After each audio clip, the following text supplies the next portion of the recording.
Psychology says people who have few or no friends are often misunderstood, not broken. In many cases, their brain is wired for depth, not popularity.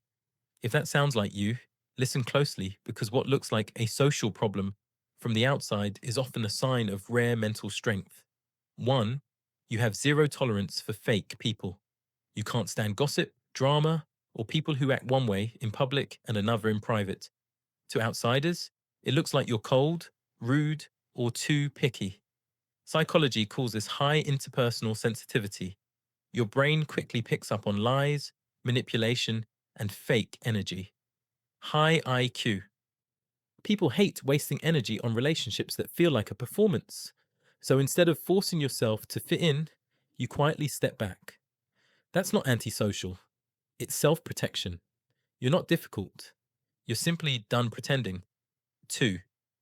You care about depth more than numbers.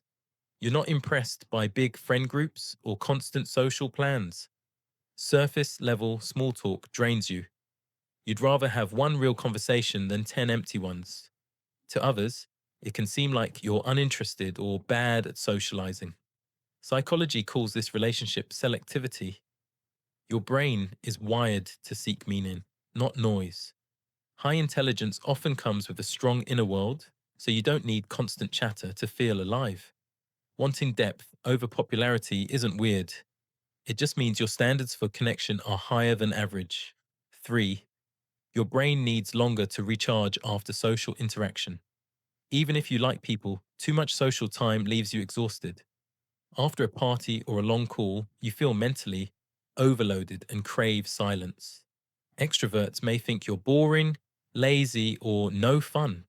Psychology calls this high social sensitivity. Your nervous system works harder in social situations, so it needs more rest.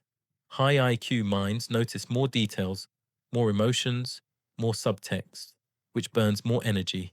So you disappear, not because you hate people, but because your brain is refueling. That alone time isn't weakness, it's maintenance. 4. You're extremely independent and hard to influence.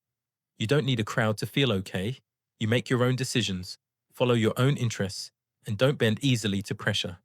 To others, this can look arrogant, stubborn, or too distant. Psychology calls this low social conformity. You're less driven by the need to be liked and more driven by what actually makes sense to you. High IQ people often question trends, rules, and group behavior instead of just copying it. You're not cold. You're simply guided by logic and inner values more than group approval. That independence is not a flaw, it's power.